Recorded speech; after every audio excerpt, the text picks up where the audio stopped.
আসসালামু আলাইকুম। আমাদের আজকের পেশেন্ট মোহাম্মদ শহীদুল ইসলাম, বয়স ৬৮ বছর।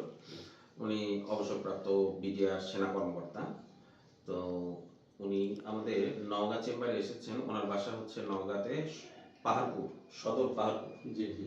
আচ্ছা, এখানে উনি একজন গণ্যমান্য ব্যক্তি। ওখানে মসজিদ, মাদ্রাসা এগুলো কমিটির সভাপতি আরকি। তো ওনার বেশ কিছুদিন ধরেই কোমরে ব্যথা ছিল এবং ডান হাঁটুতে ব্যথা। ডান হাঁটুতে, জি। মানে কি ধরনের সমস্যা হতো একটু বলেন? ডান হাঁটুতে দীর্ঘদিন থেকে ব্যথা। এগুলা ডাক্তারের কাছে দেখাইছি। তারপরে বিভিন্নভাবে তারপরে ওই যে রিমেক্স, তারপরে একটা হলো জার্মানি একটা ইয়ে পাওয়া যায়, লিকুইড একটা পাওয়া যায়। মানে বিভিন্ন ওষুধপাতি খাইছেন? কিন্তু খাইলে ওষুধ খাইলেও কিছুটা আরাম পাওয়া যায়, কিন্তু অফ করলে আবার ব্যথা হয়। হুম। তো মাঝখানে জানতে পারলাম যে আপনার নাকি ডাক্তারি বর্গের মাধ্যমে জানতে পারলাম যে এখানে একজন ব্যথা বিশেষজ্ঞের একমাত্র ডাক্তার আসেন বগুড়া থেকে।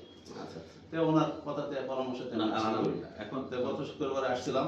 হ্যাঁ। আসার পরে সশরীরে উনি যেভাবে দেখলো, আমি আমার অভিজ্ঞতায় একজন ডাক্তার একটা রোগীর পিছনে এত সময় দেখে নেই কখনো। আলহামদুলিল্লাহ। হ্যাঁ, নিয়ে যথেষ্টভাবে আন্তরিকভাবে আমার কাছে মনে হলো দেখছে, এবং সে রোগের উদ্ঘাটন করার জন্য যতটুকু করণীয় সেটা উনি করছেন।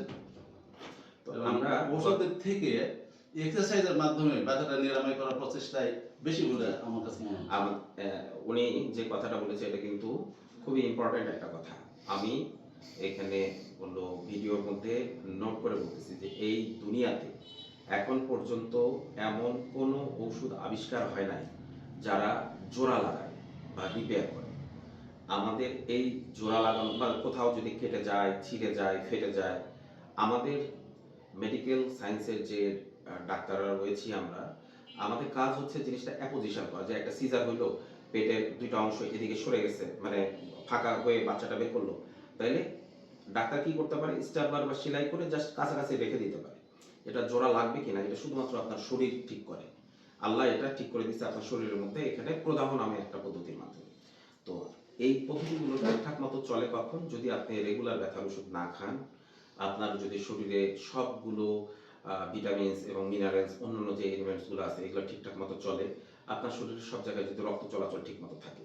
তো এই সব কিছুর জন্যই সবচেয়ে ইম্পর্টেন্ট ব্যাপার হচ্ছে আপনার এক্সারসাইজ যদি আপনি করেন, সঠিক পদ্ধতিতে আপনি যদি বসেন, সঠিক পদ্ধতিতে আপনি যদি দাঁড়ান, সঠিক পদ্ধতিতে আপনি যদি হাঁটেন, ঘুমান, এই সব কাজগুলো, এবং দিন শেষে আমাদের বিভিন্ন মাংসপেশি, বিভিন্ন জয়েন্টের যদি নড়াচড়া সঠিক পদ্ধতিতে আপনি করেন, তাহলে সারা শরীরের প্রত্যেকটা জায়গাতে যখন সঠিকভাবে রক্তগুলো পৌঁছাবে, তখন আমরা ডাক্তাররা যে ওষুধগুলো দিই এর কোনোটা অ্যান্টিবায়োটিক মানে জীবাণু যাতে না আক্রমণ করে, কোনোটা ভিটামিন যাতে এই ভিটামিনগুলো সেই জয়েন্টগুলোতে ঠিক মতো যায়, এই আমাদের যে ঘাটতিগুলো রয়েছে সেই জিনিসগুলো ফিল আপ করার জন্য।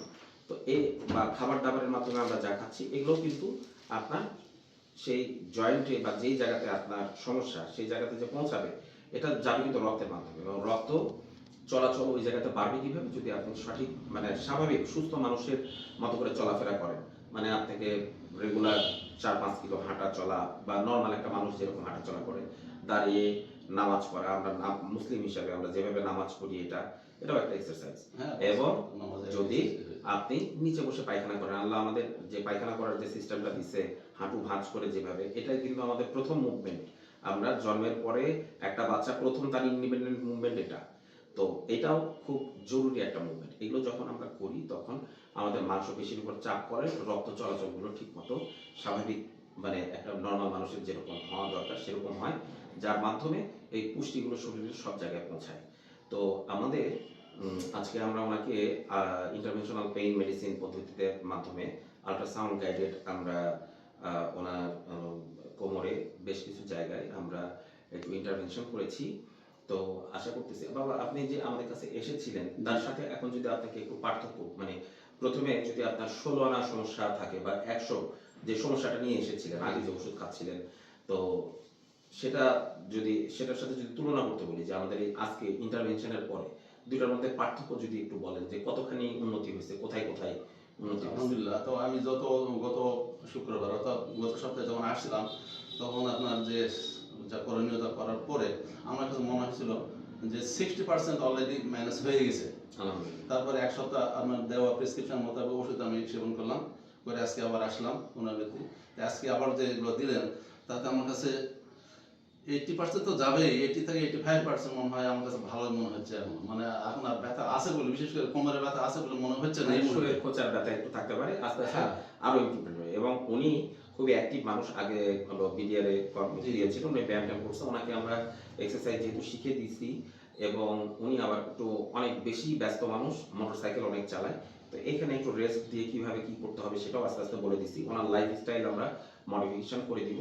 আশা করতেছি যে ওনার বয়স বর্তমানে 68, উনি 67-66 যেভাবে কাটাইছে, ইনশাল্লাহ 68 থেকে 69 আল্লাহ চাইলে এর থেকে ভালো, মানে আরেকটু সুস্থ স্বাভাবিক মানুষের মতো কাটাবে। রোগীর জন্য শুভকামনা থাকলো, আমাদের জন্য দোয়া করবেন। আলহামদুলিল্লাহ, আমাদের জন্য দোয়া করি আচ্ছা। ইনশাআল্লাহ। ধন্যবাদ। আসসালামু আলাইকুম।